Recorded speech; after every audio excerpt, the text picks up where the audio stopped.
and welcome to the Dynasty Roundtable. Matt Babbage, Seth Dywell, they've been doing a phenomenal job week in, week out, every Wednesday night. They do the best job breaking down everything going on in the Dynasty world, and we have been tasked with living up to their reputation. We have the one, the only, the Podfather here to do it, as well as Theo Gremminger. How's it going, my friends? Doesn't get any better than this group right here. I'm super excited for this one. I podcast with Matt about every week now, and it's amazing. But Jack, me and you have not been on a podcast together for a while since I came on Player Profiler today. So this is very exciting. This is really fun stuff, and I'm excited to hear Jack talk a little Dynasty. I think that's going to be a cool one tonight, Matt. And a big shout out to Seth and Matt Babbage. When we did crossover week, this was immediately one of the podcasts that Matt and I wanted to do. We talked Dynasty on Sonic Truth podcast, and a lot of respect for what Seth and Matt are doing. And they've been churning these out like weekly, really deep, intuitive, actionable Dynasty conversation. And we're going to hope to live up to that this evening. We're going to do our best at the very least. We'll try to live up to those lofty expectations, but we do have the Podfather. They're in the chat right now. Seth and Matt are in the chat. The chat is lit, guys. The chat is lit. The chat is lit, so is the show, and we have a lot of fun stuff to talk about here. There is a lot of actionable information going on here. Like what? Sorry, my StreamYard is being weird. It's showing you. Well, we can get it going, Matt. I think that the news of today is Aaron Rodgers. What is wrong with Jack today? Jack's having a little StreamYard. I feel like he's buffering and he's not quick with the segments. Jack, wake up! What's going on? I'm trying. Player Profiler today. I did Player Profiler today with Matt Babbage. We killed it. We destroyed it. You didn't have to do it. You should be fresh. You absolutely crushed it. I don't know what's going on. I'm on a delay in my StreamYard here. You guys are all just a little bit late. I can see your mouths moving way after the conversation. Jack, leave the show, come back in, and Matt and I will get it started. Matt, they gave Aaron Rodgers. Get out of here, Jack. Get out of here and come back, Jack. Showdown. So Matt, they gave Aaron Rodgers more money today. They gave him an extra like $75 million or something. What is going on with that? I don't know. It's like a circus. He's 40, right? I know. They're going all in. I'm a man. I'm 40. Let me pull up this contract because it was. Why did they do this? Was it to free up cap space? I don't know. Exactly. I just saw it. It says he's agreed to a new 2-year, $75 million guaranteed contract through the 2024 season. Tom Pelissero reported it, so it's real. And he voluntarily, it sounds like it, Matt. He voluntarily took a $35 million pay cut on his 2-year deal. So maybe this is a sneaky Dalvin Cook or some veteran lands in New York with some of this money. I don't know. What about Davante Adams? That's a very interesting. You're trying to get like an exclamation point on the Dynasty Roundtable tonight, Matt. That would be. What about Davante Adams? This sounds like Davante Adams comes out with Jimmy Garoppolo, first practice together. They're loving each other, like heart emojis, right? They're like, oh my God, love you so much. This guy's going to be great. Either way, by the way, Davante Adams was a value this year. Remember, I had this very weird bet with Billy Muzio where we have this 3-pack of players that we're going up against each other on. And I have to try to remember what it is. I believe that I have Davante Adams, Roshan Johnson, and Justice Hill. And then he's trying to overcome their total fantasy points with Garrett Wilson, Khalil Herbert, and Keaton Mitchell. It's one of the more bizarre, esoteric, overly specific 3-packs of players that anyone has ever sort of put against each other. But we did that because I was like, listen, Davante Adams is going to be happier with Jimmy Garoppolo than Garrett Wilson is with Aaron Rodgers. That's how that all got started. And then we started debating about, how soon Roschon Johnson would overtake Khalil Herbert. And then we debated whether or not a better deep running back to take a dart throw on in Baltimore would be Justice Hill versus Keaton Mitchell. And we're like, you know what? Let's take these three arguments and combine them into one thing, one 3-pack we can go back and forth on. Davante Adams goes to New York, it would be devastating for everybody involved because there would just be way, way too many quality players in a lower volume offense to be producing the type of fantasy numbers that we're accustomed to. We want to keep Davante Adams in Las Vegas with Jimmy Garoppolo. Jimmy Garoppolo locks on to players. Like, he's going to lock on to Davante Adams, and they're not going to be that accurate. There will be hospital balls thrown. Davante Adams may, at some point in the season, become unconscious because of a football that was thrown in the exact wrong spot, in a very dangerous spot. But he's going to get 10-plus targets a game. It's going to happen, man. He had a career high in targets last year, his first year there. He had 180 targets, and he also had an ungodly amount of air yards, the highest he's had, the first time he's ever gone over 2,000 air yards for the year. It's interesting, Matt, because we keep, like, in a redraft context, and this is the Dynasty Roundtable, but we can talk a little redraft. I continually ask this question about the wide receivers who are getting a little bit older, where it's Cooper Kupp, Stephon Diggs, Tyreek Hill, and Davante Adams. Every single one of them averaged 18-plus points per game last year, and they're all in like that 29, 30, range, but they showed no sign of regression at all. And when I ask people which is the one they're most into, you get different answers. Usually Tyreek Hill, but could be Cooper Kupp, whatever. But Cooper Kupp, who are you most worried about is universally Davante Adams, because people are very scared of this Jimmy Garoppolo thing. But I'm more worried about Tyreek Hill. Tyreek Hill's the one I'm most worried about because speed receivers fade the fastest. So of all those guys in their late 20s, early 30s, who's the guy that's going to fade the fastest? It's going to be Tyreek Hill. And he has real target competition who is an analog of him, a guy that has 4.3 wheels in Jalen Waddle. And he also has a quarterback who is a major injury risk. And it's not just because of the concussion history. It's that he lacks pocket awareness. In general, Tua is susceptible to huge hits. He's been injured many times in his career going back to college because of that. So high ankle sprain. He's done it all. No, it's a real danger. And who's behind him down there? It's Mike White, right? So to me, Tyreek Hill is the riskiest of all those guys. So I'm not drafting any Tyreek Hill just because I just rather have Cooper Kupp than Tyreek Hill, period. That's an easy one to me. It's Cooper fucking Kupp. Like this guy with cheat code, right? For wide receivers in the history of fantasy football. And it's like, why? Why would you overthink this one? Now it's like he's not even the number 3, right? It's like there's the big two, and I prefer Jamar Chase. And we have Jamar Chase as our wide receiver 1 in Dynasty Roundtable.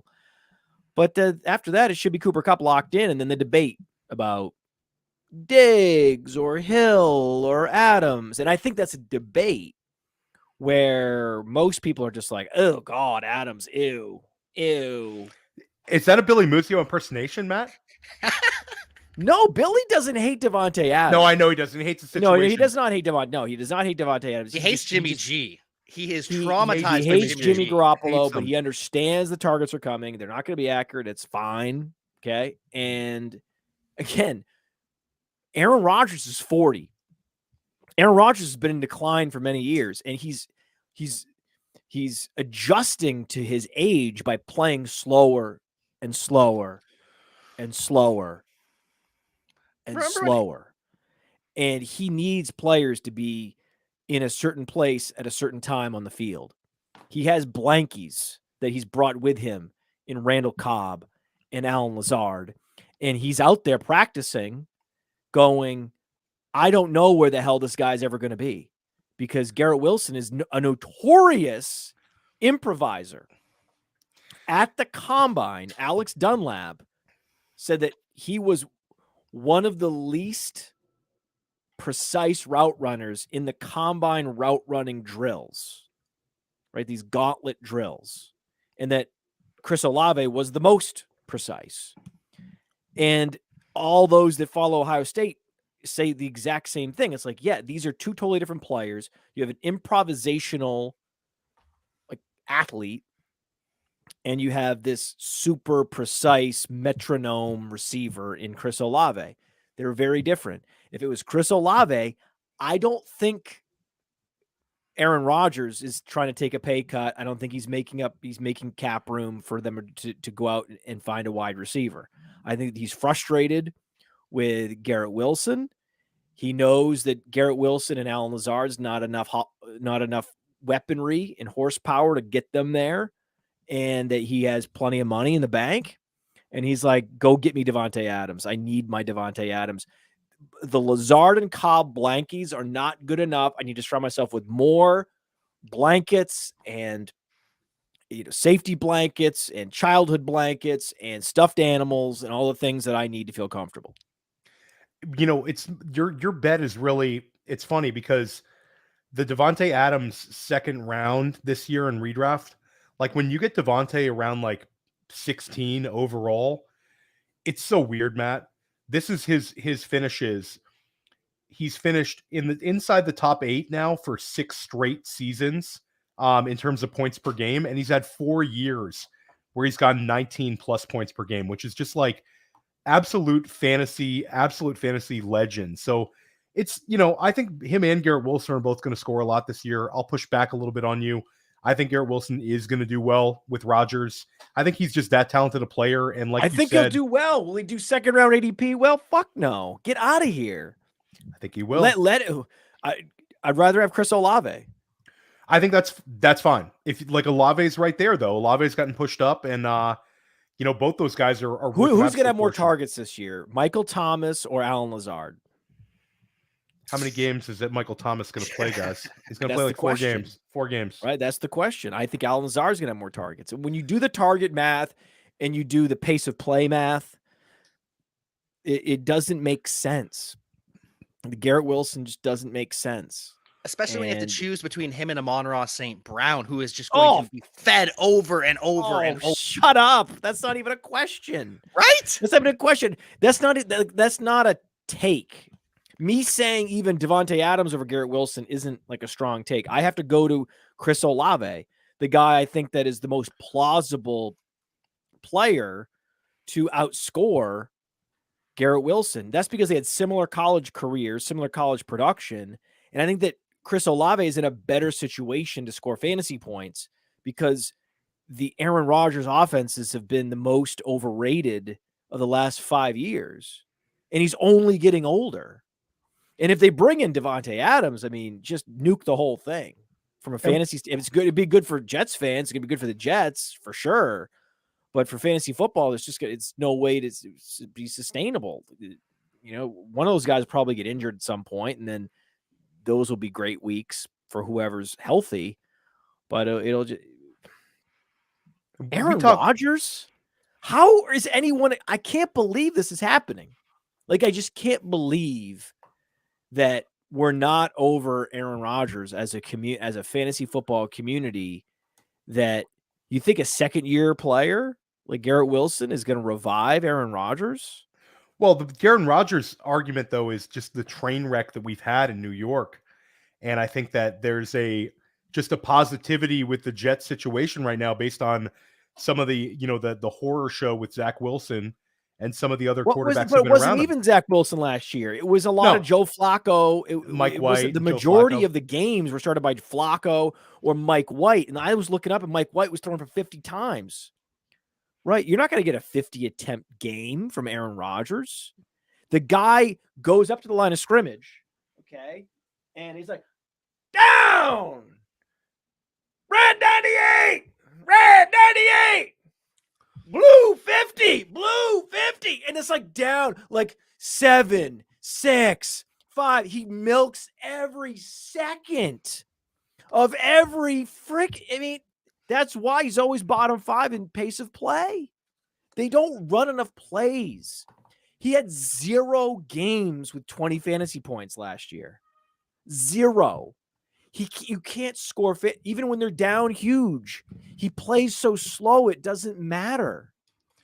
Well, he's also back with Nathaniel Hackett, guys. So the Hackett tour. So this is crazy. This is crazy. So anyway, that's why, yeah, I'm on Raw. Much better pick than Garrett Wilson. And Garrett Wilson's a stay away for me. Absolute stay away. He's kind of similar to Bijan Robinson in that when I was imagining ADPs, I was imagining Garrett Wilson would be drafted around the Chris Olave early 3rd round zone. So to see him in the early 2nd, I'm like, this is crazy. Why? Like, just when you're doing blind ADPs, like, you've done this exercise, right, Theo? If I didn't know where guys were being drafted, where would I draft this guy? And it's like, for example, I would draft Chris Godwin like 2 rounds ahead of where his ADP is. Yeah. Oh, right. And it's like, so I'm going to get all the Godwin, right? It's like, okay. Right. Is it crazy? Like, why? This guy's been a top 10 receiver, right? Multiple, like, what is the big difference between Chris Godwin and Garrett Wilson? Right. We can play this game, right? Going down the board. Chris Godwin's just more proven.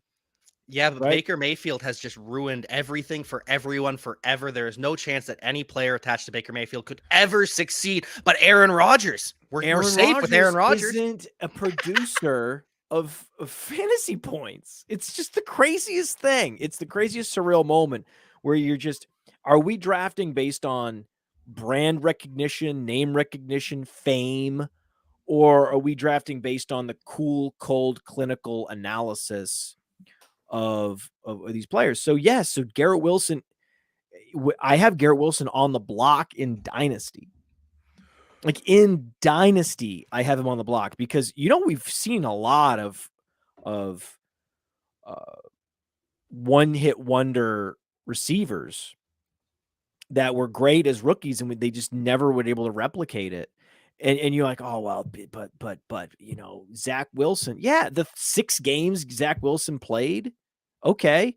Davante Adams had Jared Stidham and some random non-Derek Carr quarterbacks last year. And what? Like, he had no problems, right? And Garrett Wilson was productive in spite of it all. And that's fine, but things change. It's like when a wide receiver changes teams, everyone gets nervous. So they got to rebuild rapport. You're not sure what the system's going to be. And then a lot of these players, a lot of these wide receivers, especially that change teams, they often miss expectations that first year with a new team. Don't they, Theo? I'm going to push back, guys, on this Garrett Wilson slander. I'm going to say that the offensive. I think you fade him. I think you put him on the block in Dynasty. Well, Matt, putting any, like, I think that's. I actually had that discussion with our friend Scott from the undrafted, Scott Bullinger, about how, as hard as it might be to kind of swallow, Wilson and Olave, this could potentially be like a peak. I'm not selling any of my shares of them, but there's an argument in Dynasty that when we're drafting these guys like they're 18 point per game scorers, but they haven't shown it yet.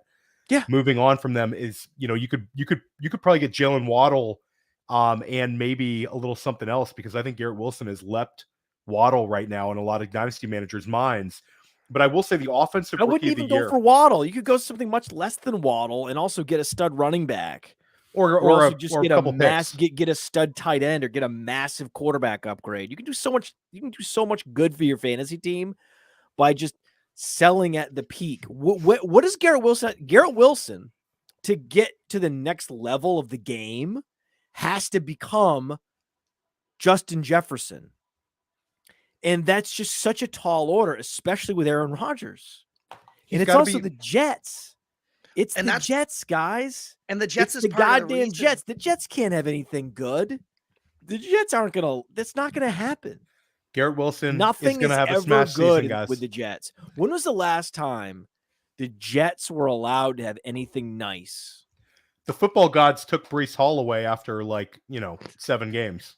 But I'll say that this is non-quarterback offensive rookie of the years. This is the non-quarterbacks. They've all hit in year 2. Jamar Chase last year goes up to 18.6 points per game. Obviously missed some time, but he went up in points per game. Saquon went down in 2018, but still hit 19 points per game about. Alvin Kamara went up to 23.6 points per game the following season in year 2. Huge breakout year for him. Todd Gurley went down, but then Any wide receivers besides Jamar fucking Chase? Odell Beckham was the last one besides Jamar Chase, and Odell Beckham went up to 21.3 points per game his second year. That's a good one. And that's the bull argument. That's the bull argument. That's a good one. Odell is a very strong bull case for Garrett Wilson. I might be checkmated. And down to the improvisational route running is Odell Beckham. That's what Wilson. I'm saying. That's what I'm saying, Jack. Jack, I'm big on comps, right? And you know why I'm so big on comps? People hate my Quentin Johnston comp list. I have a 20 Quentin Johnston comps, and I didn't even go to Tommy Streeter. Don't do that. Right. And I didn't go way back in time like Roy Williams. Like I can give you so many, right? You remember Roy Williams on the Lions, right? There was 2 Roy Williams at the time, and one worked out and one didn't. One played offense, one played defense.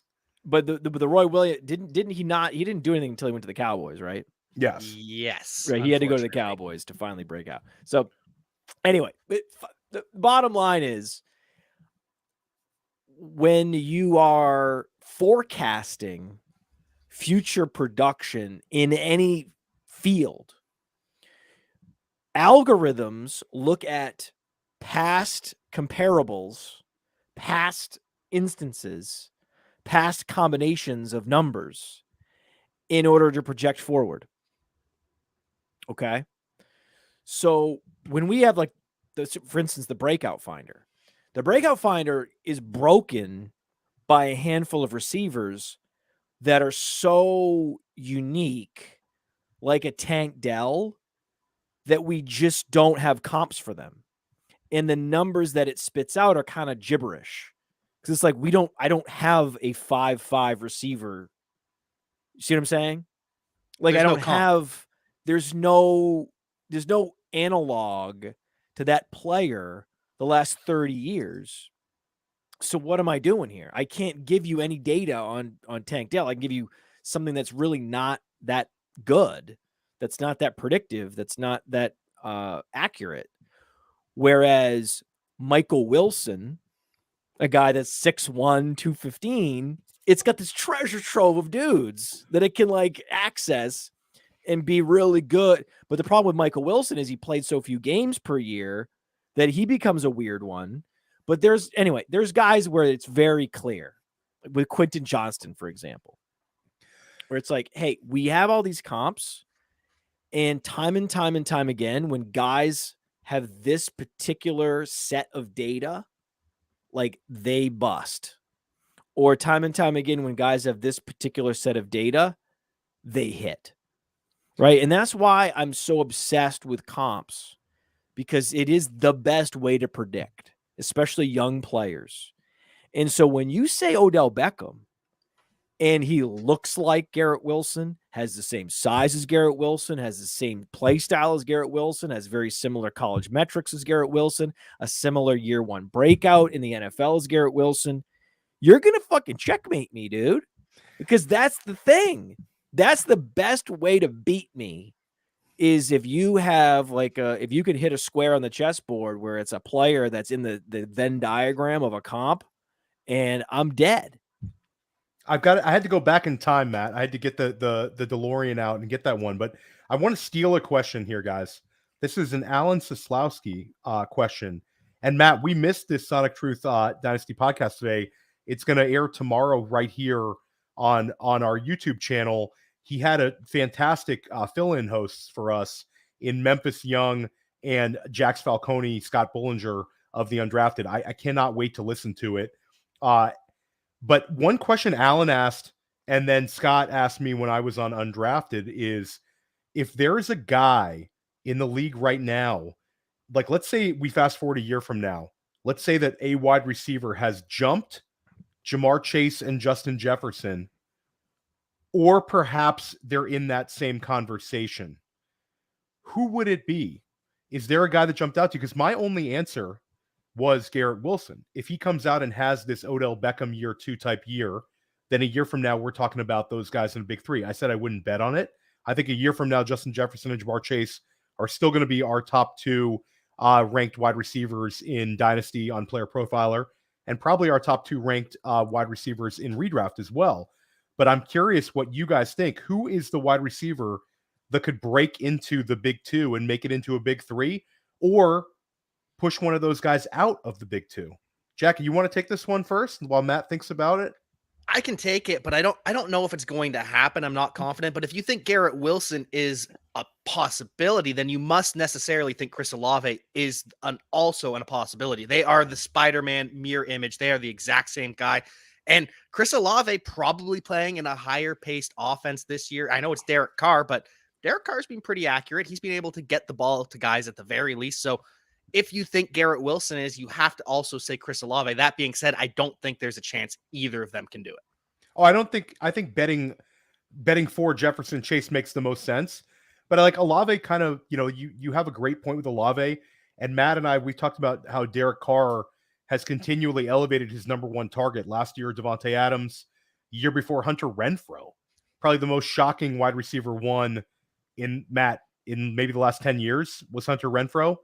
And then Darren Waller was top 2 and top 3 really impactful tight end seasons where he essentially was a wide receiver. So he's had 2 wide receiver 1 finishes and 2 top 3 tight end finishes. So Derek Carr elevating Chris Olave, and Olave, like Matt talked about, he has the profile of a massive target earner. I think I'd bet on him being a 150 target guy this year if he goes nuts, but he's still not going to jump into the Jefferson Chase God tier. No, is there a God tier guy? Jack is wrong. There's only one answer here. Yeah, I think it's obvious. Isn't it obvious? Isn't this obvious? There was okay, a few. Guys. Okay, pop quiz. Who completely and utterly dominated both Chris Olave and Garrett Wilson in 2021 at Ohio State? This is the answer that Scott Bollinger gave. This is the answer. The answer is Jackson Smith and Jigba. The answer is we have a torn ACL for DK Metcalf, and Jackson Smith and Jigba has 100 catches this year, and it's JSN. It's easy. JSN leaps into that tier, and because we're zooming out, we can incorporate his college profile. We're like, oh, duh. It's going to be so easy. Also, because of it's his first year, he doesn't have anything holding him back. You can just project off of his first year and extrapolate, and he'll be many years younger, 3 years younger than Justin Jefferson. And then suddenly everyone's drafting JSN over those guys. That's how it happens. That is how it happens. 170 target year 2 Jackson Smith and Jigba, and it's going to be that's how it happens. It would require I would say either a significant hamstring strain for Tyler Lockett or some torn ACL situation for DK Metcalf. Something like that would need to happen in order to have the full unlock of JSN this year. But in any 3 receiver set, you're going to get a receiver missing like 6 games. Like that is going to happen in almost every. There's a lot of reasons why JSN should absolutely be the first wide receiver drafted from this rookie class in both dynasty and seasonal leagues, ahead of Jordan Addison, even before the speeding ticket. It was a speeding ticket, people. There's no reason to draft Quentin Johnston over a dude who's way better. Well, get out of here. Guys, Jordan Addison was trying to go help his dog. So dog owners across America. Oh, can you? The whole narrative changes, guys. Oh, when I hear the dog owner narrative. You saw those people that were making excuses for all these running backs that were transferring, right? Because they weren't good enough. Remember all these reasons? Like he was transferring to be closer to his sister who was in the hospital, or this guy was transferring to be closer to his coach. Remember Zach Evans wanted to follow his coach. It's like all this stuff. It's like now he's speeding to get to his dog. We all have excuses, man. Like, Bottom line is, why was he speeding? It was a bad decision. And don't forget, once upon a time, Christian Kirk was arrested for throwing rocks. Did you know that? This is true.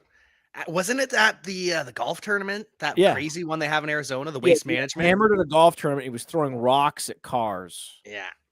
Which, again, I've done. Most of the things that, here's the thing. Most of these things that NFL players get in trouble for, I've done. Not Greg Hardy, not Aaron Hernandez. Okay, I've never killed anybody, and I've never thrown my girlfriend on a bed of guns. But a lot of the stuff, like, the speeding, and, I've definitely been pulled over for reckless driving. I've done it. I mean, it's the thing. If you're going 90, they're going to get you for reckless driving. Like, I've definitely thrown rocks at cars before. I mean, I was a bad kid, right? So, like, Matt, the chat says you're a Ray Rice. Is there any truth to that? No, I don't talk no, that. No, I have that no Ray Rice. No, but no, there's plenty. Okay, I've not punched anybody in a hotel lobby or an elevator or anything like that, right? Certainly not. But I have been in a fight, and I got in a fight in a back of a cab once, and the police were called, and so I mean, I somehow throughout all these things, I was never arrested. But like, I've had a white t-shirt covered in blood because I hit this other guy in the nose, and then his whole face exploded. And somehow I wasn't arrested. It was great. It was freaking my lucky day. He probably deserved it. That's why he got off. I was hammered.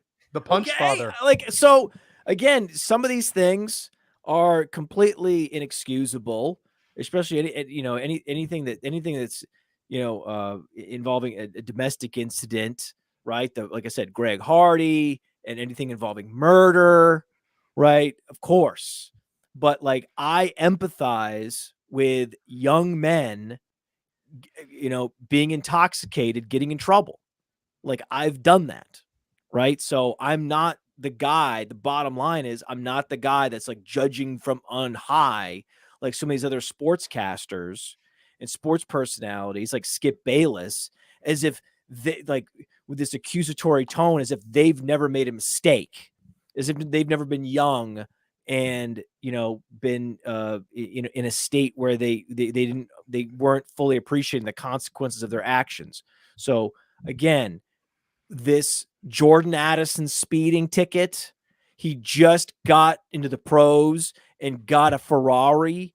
Okay, like, you're gonna get a reckless driving incident, and that doesn't necessarily mean that he's a bad guy or that he's not a professional and he's going to wash out of the league. That's not a signal of that.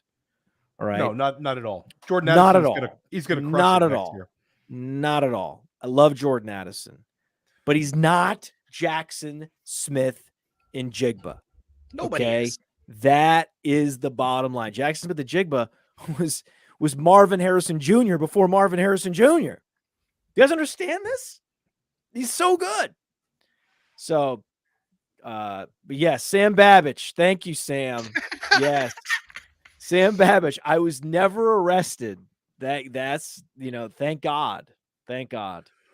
But anyway, JSN though, Matt, I think you kind of nailed it, because that's the cheat code one, where if you're an offensive coordinator sitting back and saying, I might have to target this guy 170 times because he's that good. He's such an elite winner.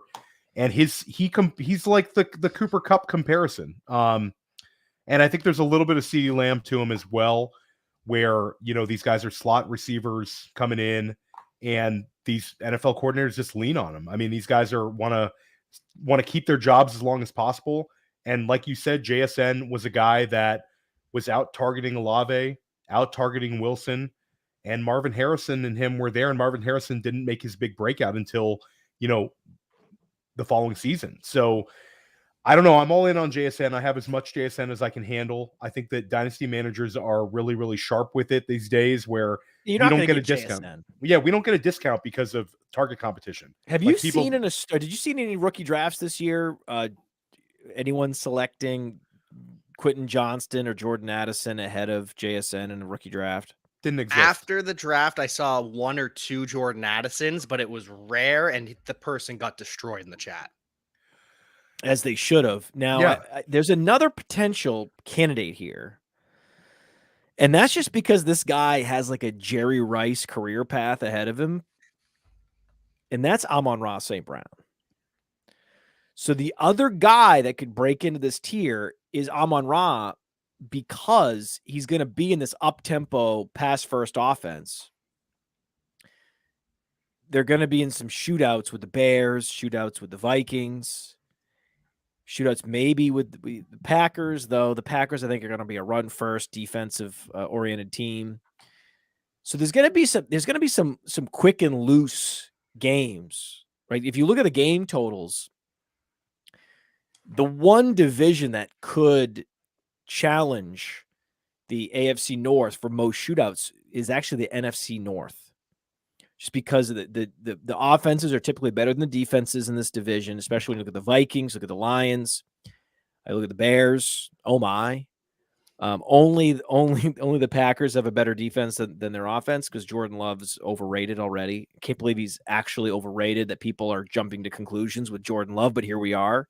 I mean, he looks fantastic. They trust him. They trust him implicitly with the whole offense, right? Completely trust him. Get out of here. Get out of here. But in that context, you could see Amon-Ra St. Brown leading the league in targets, right? In that context, he could be a 180 target guy. And if he's going to be a 180 target guy, he can turn upfield. He can get yards after the catch. Remember, Terrell Owens was not a super athlete.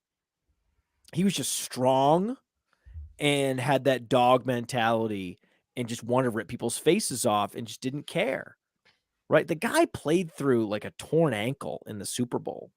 Like, if you go back and watch that tackle with that horse color tackle where his ankle was turned the wrong direction, the guy came back and played. It's crazy, right? So that's the type of player Amon-Ra is. And we've seen this time and time and time again, where my greatest lesson as an analyst in the last 10 years, it took me 10 years, learning just how mental the wide receiver game is and how little athleticism matters compared to just strength of will at the wide receiver position, where you have to see how many of these Doxsons and Corey Coleman's and Kadarius Toney's flame out, and just how many of these late round guys, these Stephon Diggs and these, Adam Thielen undrafted. You see these guys coming out of nowhere, Jerry Rice, Mississippi Valley State, right? You see Amon-Ra, day 3 pick. And what does he do? He's like the Tom Brady of wide receivers. He's got the checklist of all these receivers drafted ahead of him. And he's like, not going to happen. Not going to happen. Not going to, like, check, like Josh Palmer. I mean, come on, man. Diami Brown. Come on, stop, guys. Stop it. Stop it, guys. We want, come on. Checking him up. At the wide receiver position, even 3 years ago, I would have said, no, it's got to be JSN. It can't be Amon-Ra. He's not athletic enough. But he is explosive. He is agile. He just doesn't have that long speed, but you don't need it. Like I said, Terrell Owens did not have it. Jerry Rice did not have it. Michael Irvin, we talked about, did not have it, right? You just need that intensity that you're going to overcome. And he had the explosiveness to start, which is an incredible starting point. So if you already have the explosiveness and you want it that bad, you're going to be amazing. You're going to be amazing. So he's the other guy that could do it. And I was talking on the Player Profiler Today show that he is going to do it. You have to understand, he is going to do it at the expense of Alvin Harper, like Michael Irvin. He's going to do it at the expense of Jameson Williams. Jameson Williams will be strangled in the crib by Amon-Ra St. Brown. He went to the wrong team. Amon-Ra St. Brown wants every target. He doesn't want Jameson Williams to be successful. He's actively working against Jameson Williams. I can guarantee. I don't think. My guess is I don't know. Jack would know because he's closer to the Lions. My guess is that Amon-Ra St. Brown has said exactly 0 syllables to Jameson Williams since Jameson Williams was drafted. He wishes nothing but failure on Jameson Williams because he believes so much in himself that every target should go to him no matter what. And it's that gene, that trait that's going to make him able to get into that tier with Justin Jefferson and Jamar Chase, even though he's not the athlete those guys are. I mean, we had this conversation the other day, Matt, where Amon-Ra St. Brown was my prediction to be wide receiver 1 overall. And you talk about 23-year-old who's had 196 catches the last 2 years. And what's funny is I follow the Lions a lot, like Jack does. And, you know, all the training camp hype and buzz is about Amon-Ra St. Brown. Yep. And usually we see training camp buzz like gravitate towards a younger player or maybe a hopeful player that people are waiting to take the next step. It doesn't usually have this much buzz around a stud who's done it for 2 straight years. They say he's a maniac. If he drops a single pass in practice, he's a maniac. He hits 201 passes every day. And if he drops one of them, he must start over and catch 201 in a row. So he's on the jugs machine catching 201. And they say that like he's doing push-ups all the time, doing like constantly working on his craft. And then they say that in practice, he's so dominant right now that he gets like you hear about like guys catching like 6-10 touchdown passes in a session, whatever. But they say that St. Brown is dominating everyone.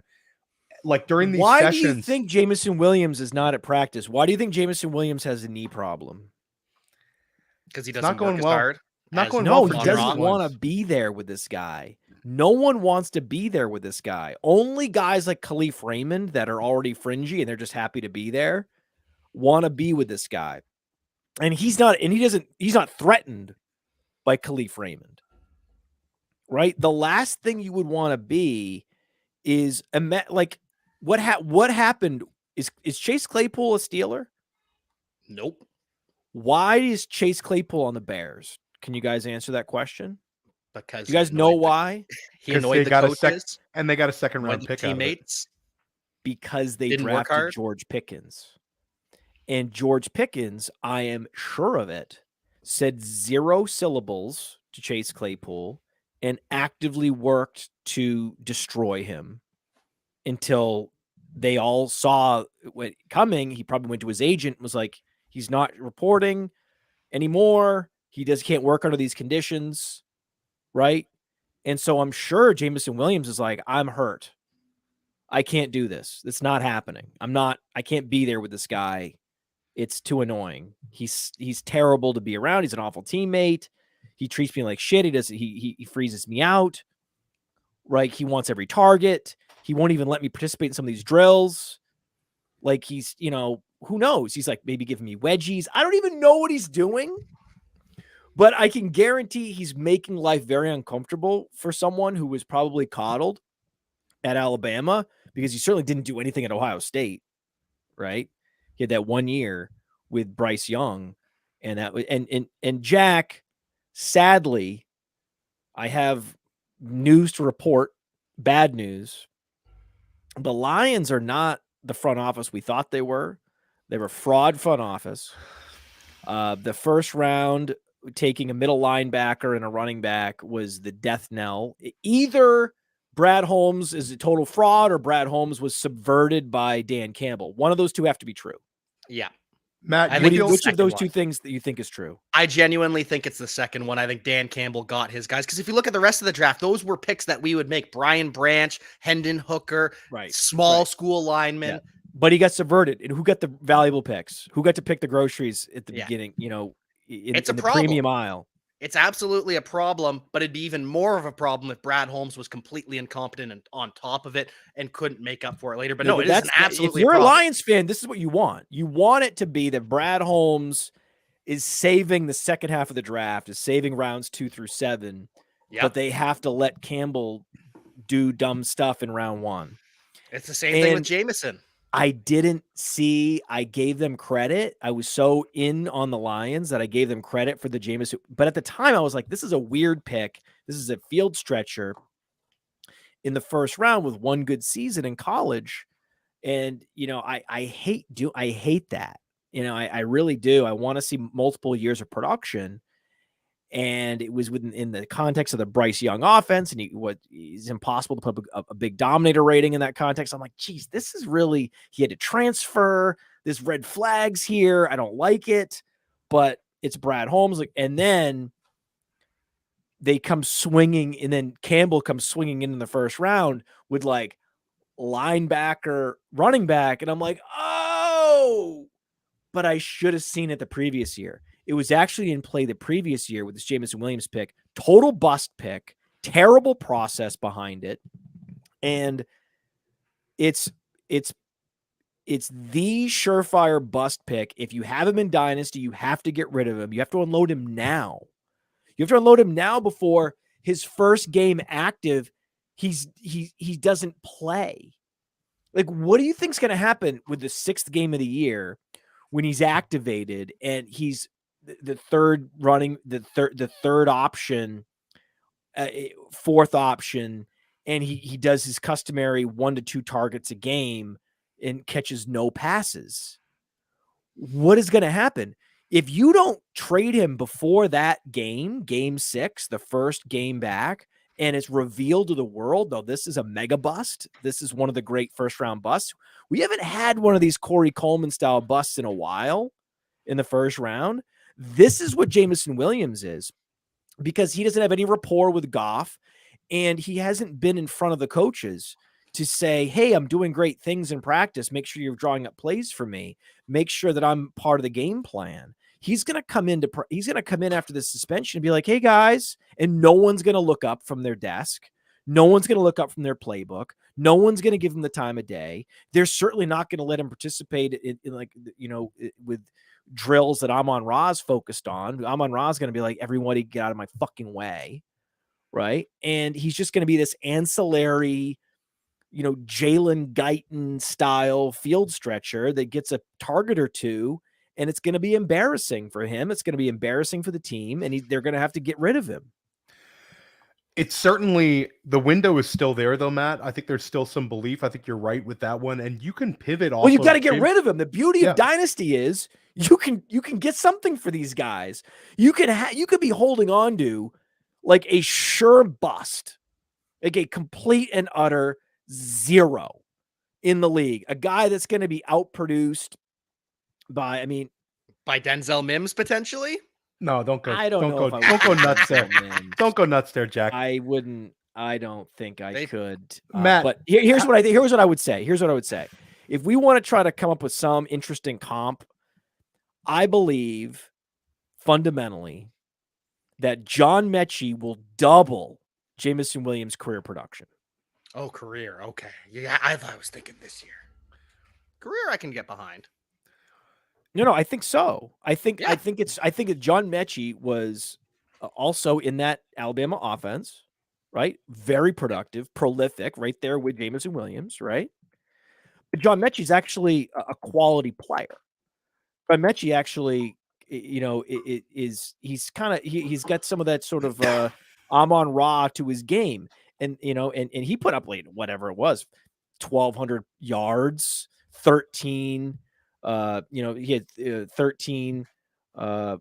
14 career touchdowns, and he had the huge yards per reception the previous year, and then he became more of a possession receiver. Had 133 targets. Hit 133 targets in that final year that Jameson Williams also had. Jameson Williams more of the stretch player, but Metchie gives off much more of this Amon Ra vibe than Jameson Williams does. And Metchie had a disease that we've seen other NFL players permanently beat, right? He's now healthy. He's now active. It's happening. He's the best option they have in the passing game. He's better than Robert Woods. He's better than Dalton Schultz. He's better than Nico Collins. Get out of here with these guys. He's the number one. They drafted him in the early second round to be that guy. So what's the problem here? Right? He was drafted exactly a round after Jameson Williams. And Jameson Williams, is going to be active in the NFL after Metchie, because they both had the knee injury. They both had the catastrophic knee injury at Alabama back-to-back weeks. And even though Metchie had cancer, he's going to beat Jameson Williams back to the active roster? Who do you think is going to outproduce the other guy in the course of their NFL career? It's going to be Metchie. Of course it's going to be Metchie. Metchie is a screaming buy. So the easy move, and I would suggest for Dynasty Leaguers, is just go propose a trade. If you have Jameson Williams, propose a trade for John Metchie plus a second rounder or a running back you like with upside, throw in Kenny Gainwell, and go profit.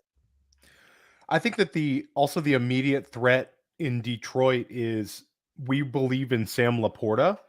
And I think that there's a chance that Sam Laporta just really flashes the first few weeks of the year, and it really hurts Jameson Williams immediately.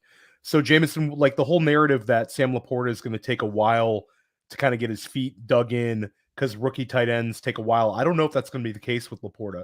I think Laporta is the kind of guy that could step right in that offense and provide like high-end tight end 2 production with spike weeks. So that offense is Gibbs, Amon-Ra St. Brown, and then Sam Laporta. And then, Matt, it's kind of paint by numbers. You can put in pretty much any speed wide receiver if there's a highly targeted running back, highly targeted tight end, and a target monster like Amon-Ra St. Brown. So I think that there's... Sam Babbage says, but Metchie hasn't played an NFL snap. Well, guess who has it? Jackson Smith and Jigba hasn't played an NFL snap either, buddy. Bijan Robinson hasn't played an NFL snap. He's going in the first round of seasonal leagues. Shut up. This is the shut up. Last time I checked, James Conner beat non-Hodgkin's lymphoma and hasn't heard from that disease since. Beat it dead. Okay, moved on. Totally 100% recovered. As is John Metchie, as far as I can tell. It's a very beatable diagnosis, and he's already done it. So you need to get over it and move on.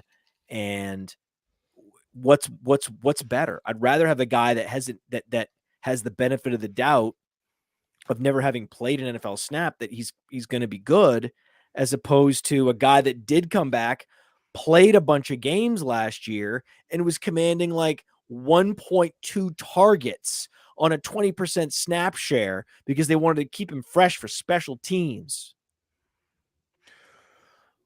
Pretty much the nature of Dynasty, Matt. You can't be a wait and see at first drafter. You've got to kind of dive into the unknown quite often in Dynasty.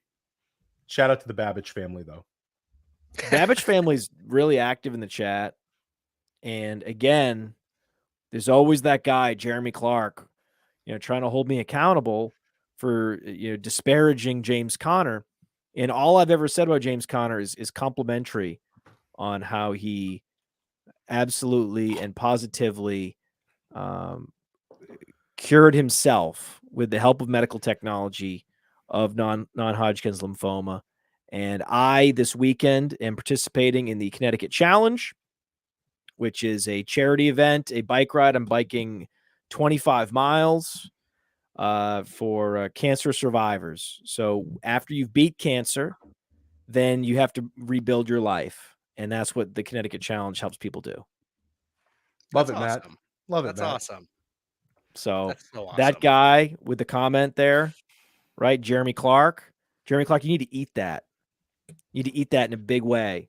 Okay. And if you go back and listen to the show where we talked about James Conner and how complimentary I was about him, and how the comp was taken out of context and the quote was paraphrased in order to make me look bad by nameless, faceless people at PlayerProfiler.com that have an agenda to take me down and diminish my prestige within the organization. And those people will be found. They will be and they will be held accountable. Those people are me, by the way.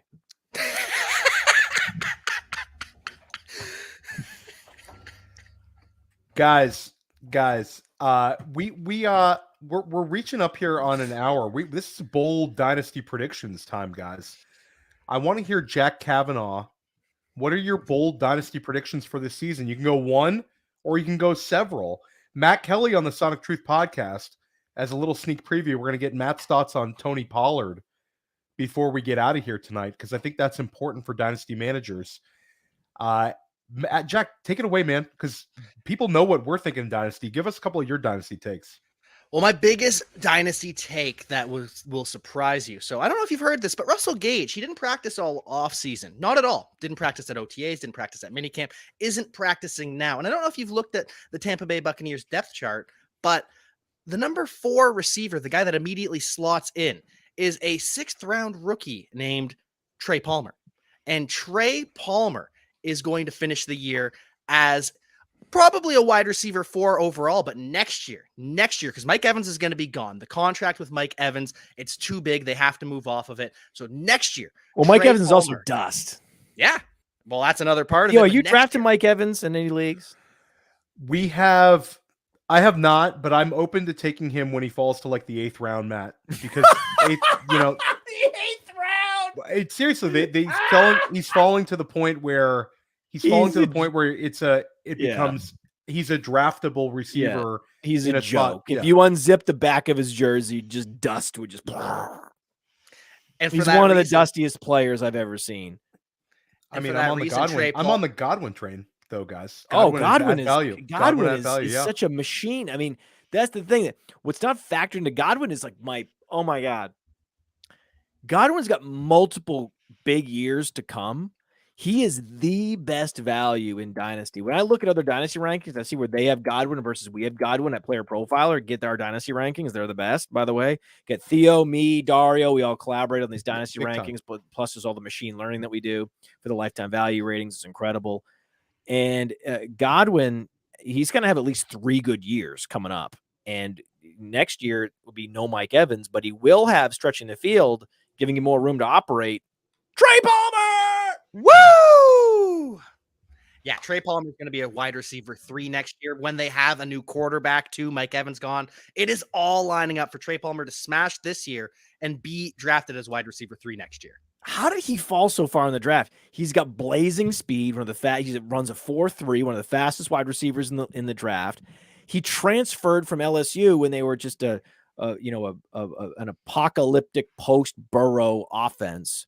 He gets out of there, goes to Nebraska, where they finally they finally get him off just special teams duty, which is what they had him banished to at LSU for some unknown reason. Puts up 1,000 yards, is a great season, had a great Senior Bowl, had a total dog attitude the entire time, just high levels of intensity. He was one of those guys where when I asked him why the cornerbacks were dominating the receivers at the Senior Bowl, he was not having it. Him and Jonathan Mingo, not happy with that question at all. Did not have any time for it. It was great though. He was like, I am here to fucking work. And I was like, I love that answer. I love it, Jack. And Jack, you went like deep on that one. I like that answer. How about this? Trey Palmer will finish his career with more fantasy points than Jameson Williams.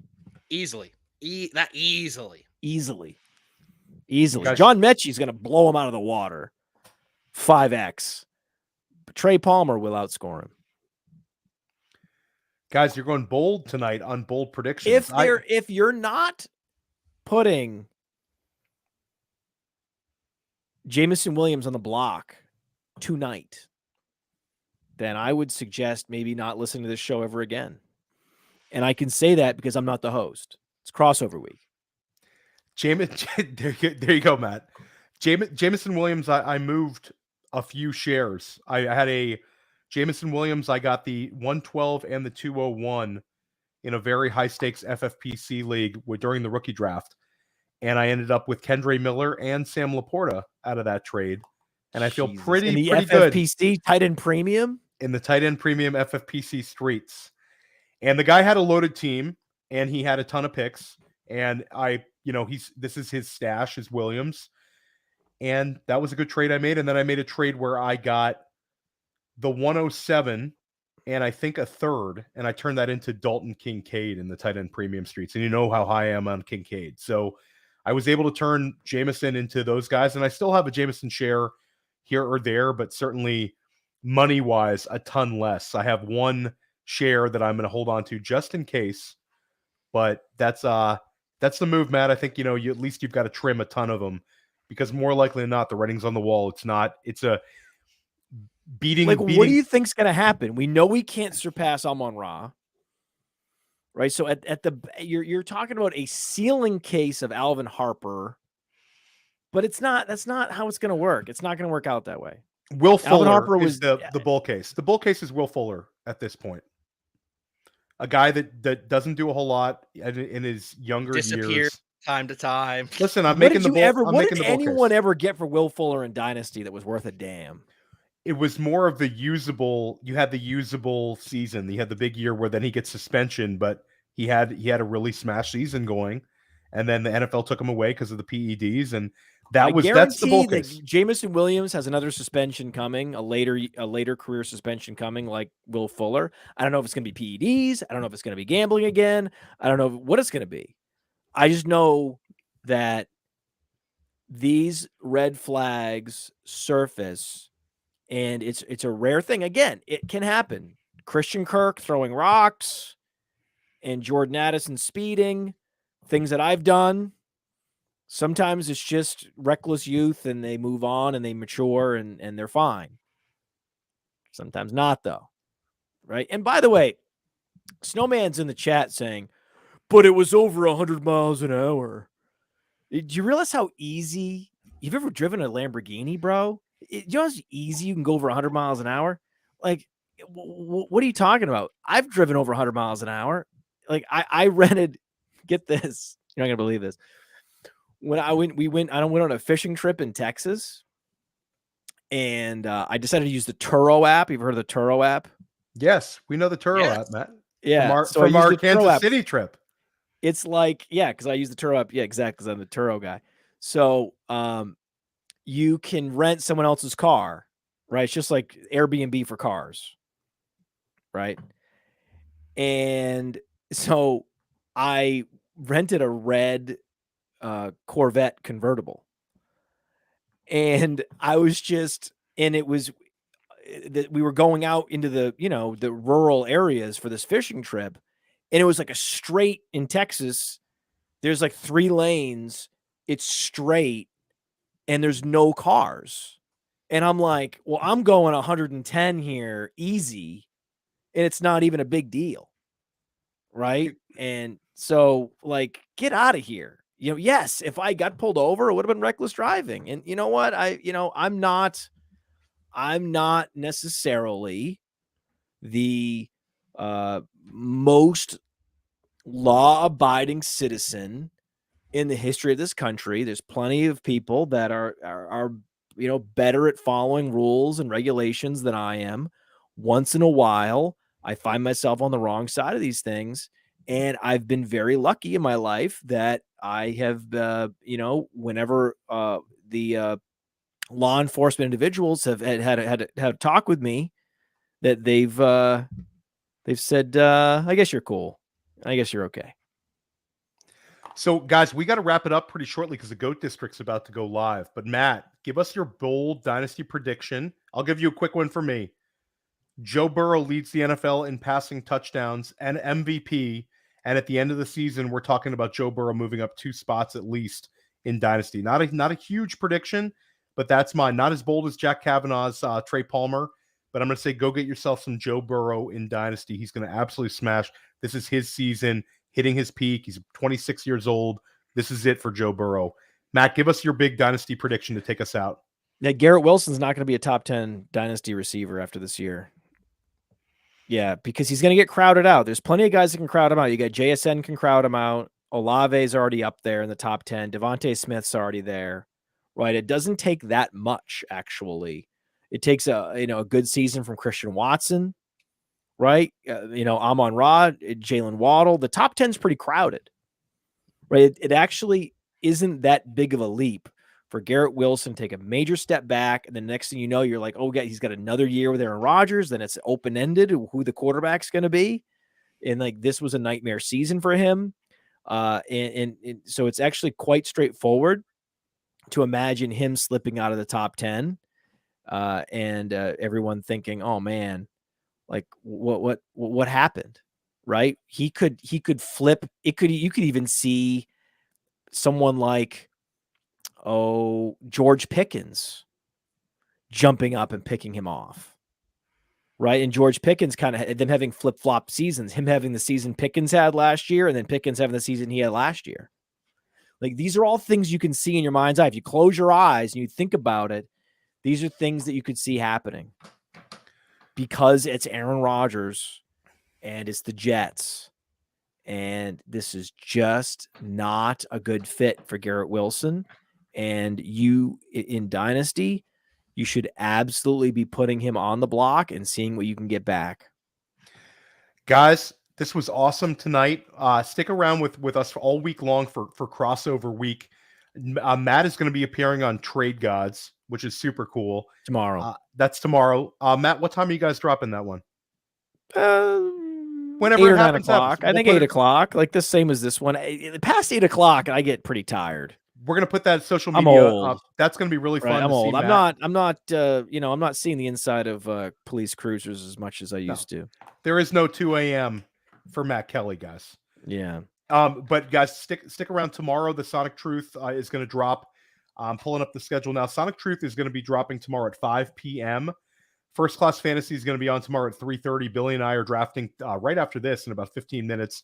We're going to put a live draft show on Friday. The Dominator. I'm going to be meeting with Adam Krautwurst and Mike Shope of the Deep End coming on the Dominator. So we're doing a lot of super cool things here on Crossover Week.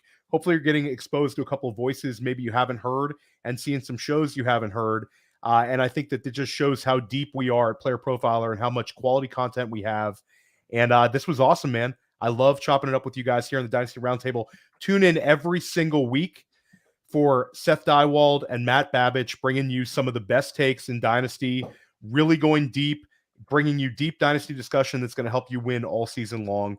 And everybody have a great night. Bonus hot take: Rachaad White, top 5 Dynasty running back. Matt, you bringing the heat. Have a good night, everybody.